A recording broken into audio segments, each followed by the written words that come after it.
ડિંડોલી વિસ્તારમાંથી ચોરી થયેલ 3 વ્હીલર ટેમ્પો તેમજ ઓટો રિક્ષા સહિત રૂપિયા 1.10 લાખના મુદ્દામાલ સાથે ગણતરીના દિવસોમાં 3 આરોપીઓને ડિંડોલી પોલીસે ઝડપી પાડી વાહન ચોરીના 2 ગુના ડિટેક્ટ કર્યા છે।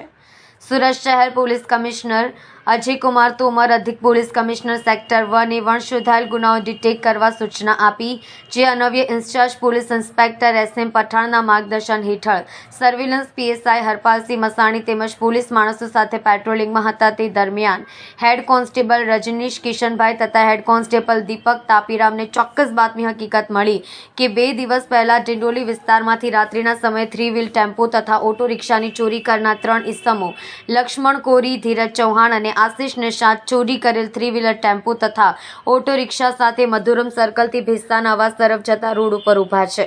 જે બાતમી હકીકતની ખરાઈ કરી બાતમી હકીકતવાળી જગ્યાએ જઈ 3